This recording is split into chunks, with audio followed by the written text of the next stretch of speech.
This is just going to be sort of a really high-level view of how to think about fundraising and the process from just a really high-level view. I'm not going to give suggestions about going into the nitty-gritty details of how to make a presentation and who to go pitch and all that stuff, but just give you some thoughts about really high level. There's some really important points that a lot of people just don't think about.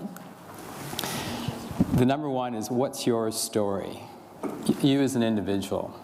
What's your narrative? I mean, you walk in a room and you sit down and you tell someone, even if it has nothing to do with pitching an investor, but more about pitching yourself. Whether you're meeting people new, you're out dating, or whatever it is. It's just like, what's special about you? Why are people going to be interested, get excited about you? And this is something that most founders really just don't do well at. Whether it's in a presentation or even just talking about themselves. And you really have to think hard about it. What have you done, going back whenever that was just stands out, gets people interested, gets their attention. You have to get people's attention if you want to even start a conversation about trying to raise money.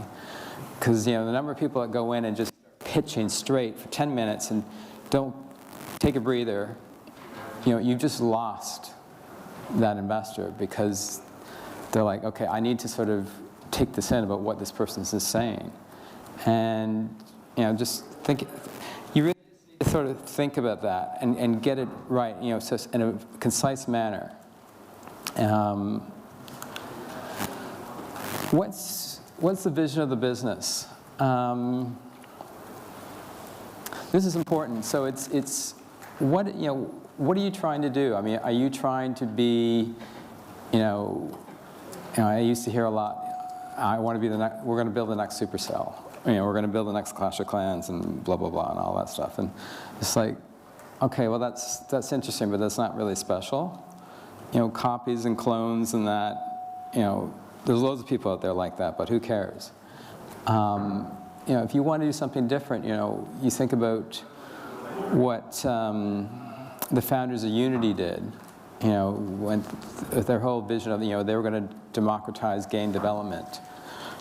You have no idea how many people just are like, yeah, right, that's never going to happen, including a lot of investors. And guess what? They did it. They dominate that whole business now. And it's a very big business. And so you have to sort of think very big but very concise. It's like, what are you aiming to do right here, right now?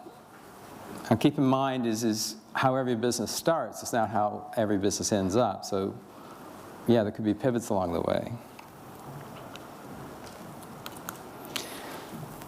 So why are you the person to lead the journey? So you could have a great background, great vision, but why are you the person that is going to make this happen, build this business, make it successful? And you have to have a strong argument to defend that, because if you're talking to people that want to give you X amount of money, they need to have confidence and conviction that you are the person to make it happen. You can make decisions. You can move quickly. And demonstrate by example and so on. I'll be honest, I rarely get people to actually talk about that point. It may come across in how they present, but they don't actually tend to talk about that point. So how are you going to change the future? I mean, if you never did your business, and your future is going to end up being whatever in 10 years, that's one thing. But with your business, how are you going to change it? Why is it going to make a difference? Why is it going to make a material difference to how the world is? Again, I'll go back to Unity, and they didn't really know how they were going to change the future back then. They have changed the future, because it used to be, you needed $1 million to buy a license for a game engine, and now you can, I think it's what, $29, $39 a month. You can get Unity. In fact, you can use it for free up to your first X amount of revenue. they changed the whole game business. You know, and there's been lots of other examples, but you have to sort of think about it. It's like, why is your business going to make a difference? And you know, keep in mind, you know, what's happening in the business, all the trends and everything, and how you're going to impact that. So why now? I've seen lots of great people with great ideas, but it was the wrong timing. And you know, this can tend to run into sort of a bit of a conflict between investors and founders sometimes. And no one's going to be right all the time. But if you really believe right now is the time, then you have to really think hard. It's like, how are you going to defend why right now is? I mean, you know, we think back to, what, 4 years ago, people started pitching, or even 5 years ago, people started pitching VR stuff. Besides Oculus, it really hasn't worked out for most people. It's been a bit of a disaster. It remains to be seen if it will be really successful for people. So, you know, a lot of people were wrong, both founders and investors. So you have to think about that. So what do you know that an investor doesn't know? You know, is there something about that you've been doing in your business that you've learned, that your team has learned about the milestones or traction that you've got, or things that are happening in the category, or new games are popping up, or whatever it is? You know, do you know something that you're confident that the investor doesn't know that is going to be interesting? Share that, because that, you know, smart investors like to learn. So if you show them something or tell them something that they didn't know before, you get their attention. It's like, all right, maybe if I spend more time with this person, regardless of whether I invest or not, I may learn more. And that matters. Because, you know, there's lots of people who don't raise money from investors or a specific investor on their first startup, but because they build a relationship over time, they may the second time around. And you have to take a really long-term view to be in business. So how do you get a meeting with the right investors? There's two parts to this question. Number one is, who are the right investors? And number two is, how do you get a meeting with them? And so the first question is who are the actual individuals, you know, be it individuals at a firm or angel investors or whatever, that can really make a difference to the growth of your company and to the potential success. You know, and you really have to, for as much due diligence as an investor may do on you and your company and your vision and so on and so forth, and calling around and talking to people, you should be doing the same, because you need to connect the dots of, you know, if someone has made a tremendous difference, you know, with like David at Supercell, or, you know, other people, you learn about that. Now understand, you know, what did they do that really made that difference? Because, you know, there's a number of people at some firms, and I'm not going to name names, that, you know, they don't have necessarily the experience that you may be looking for, because you want someone who's found a company, built a relationship with the founder, led an investment in there, you know, help them to be successful, whatever that was. You want someone who's got that type of experience as an individual.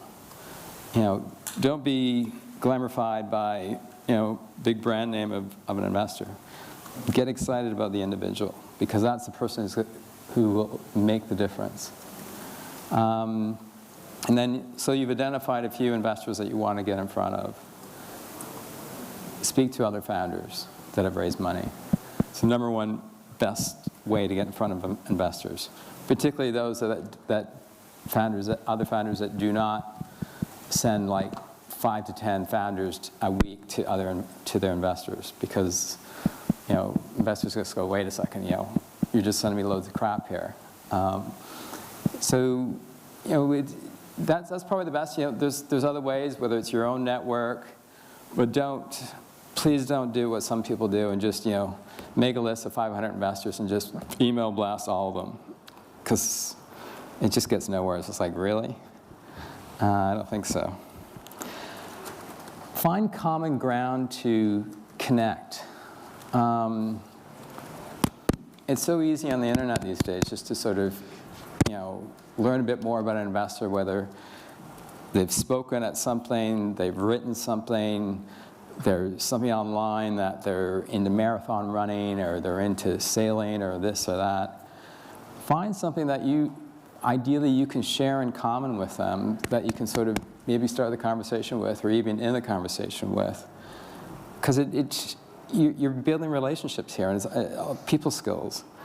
And that really makes a difference, because, like I said before, maybe you don't raise money from this person this time around, but you build a relationship with them, and anything's possible in the future.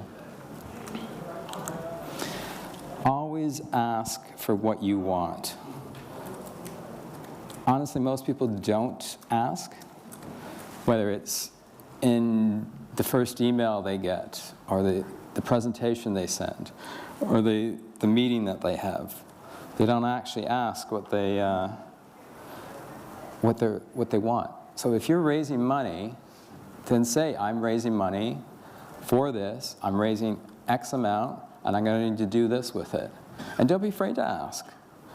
For investors, that's the main reason they're taking the meeting, is they're looking to invest. And the other part of it is if you really believe that you are on to something really special, really has massive potential, then frame it as we have an opportunity here to change the world, to do blah, blah, blah. And, we think it's an opportunity for you. We're only talking, and if you're honestly only talking to 10 investors, then frame it like that. Because then people say, all right, well, this person's being thoughtful, and that matters. Optimize the deal for the right investors. Lots of founders, not all of them, will go, all right, I want the biggest valuation. I want the biggest check. It's like, that's the wrong way to approach this.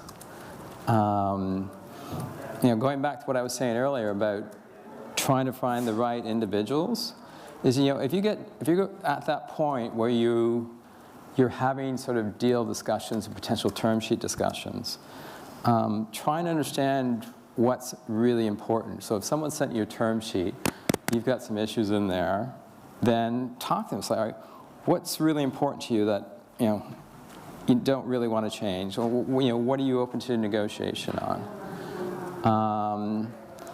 And then think about, all right, so that's my lead investor. Who are the other investors coming in? What's important to them? And then how do you optimize the deal for them?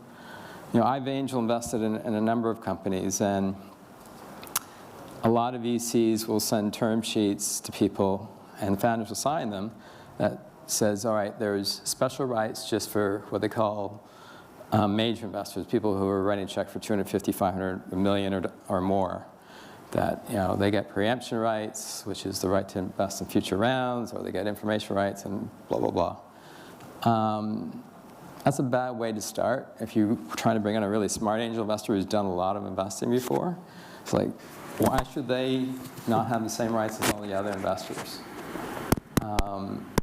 You want to have alignment amongst everyone.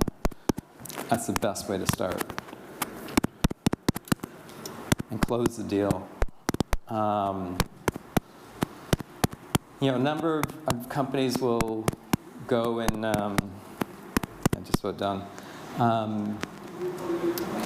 will get lots of interest, but they can't close it. And they're calling everyone, they're pushing hard, they're being super aggressive, we've got to get this done, blah, blah, blah. It's like, that's not the way to close the deal. The way to close the deal is step back, and say, all right, this is a game of chess. what are the moves I need to make to bring in the right individual person to get them on board that convinces other people to jump on board now. And if you're really thoughtful about that, you can get the deal done. But being super pushy and aggressive doesn't get the deal done. And then, just once you've got a signed term sheet, then work towards your timetable, not anyone else's timetable, especially not your lawyers. It's just all about, if you want to get it done in 30 days, get it done in 30 days. That's it. Any questions?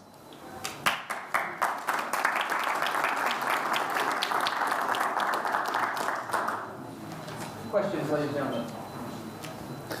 Well, that was easy. I've got one then. So, okay. From a games perspective then, obviously, what could you tell us the benefits, differences between, saying, going for something like Kickstarter instead of an investor? So you mean raising money from Kickstarter versus raising money from investors? Yes. So I'll be blunt. If you really want smart people who are going to bring value add to the table to really help you grow your business, you're not going to find it in Kickstarter or any other crowdfunding website. You have to go out and target those people and get in front of them. If you just want any money from anywhere, anyhow, go for it on Kickstarter. It's not that difficult if you're smart, but it's not going to be really people who are going to help you make a difference with your business. Okay, thank you. Any more questions? Yes, sir.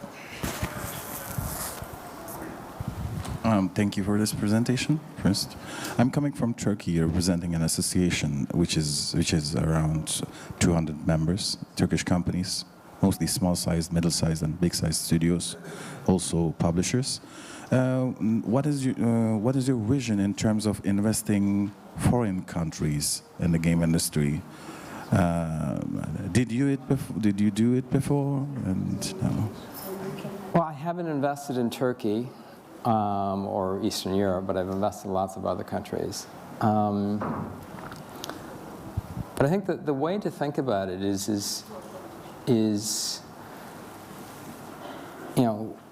if you are in a country where there's not as many investors, which, by the way, used to be Europe versus the US, it's gotten better in Europe, or Western Europe anyways, you just have to work that much harder to raise money. There's if you want to talk about Turkey specifically, there's a number of VCs in Western Europe who have invested in Turkey. So obviously that's your first port of call besides local investors. And you just have to be open-minded, right? How am I going to get this done? For various Western European companies, it used to be, all right, well, I got to be prepared to move the company, or at least the management team, to the US, to Silicon Valley. Otherwise, they won't even talk to me. So is that something that makes sense, is possible for you to do from Turkey to the UK or wherever in Western Europe? So you just have to be open-minded, and you just have to find a way to connect. But maybe it's something that you get various individuals or family offices to start with, so you can build some traction, then you can attract more attention from VCs. Yeah, actually, that is the situation. Most of the acquired companies in Turkey are somehow they moved first. They bases outside Turkey. Yeah. Especially to UK. Yeah. Thanks for that. Okay. Round of applause for Paul.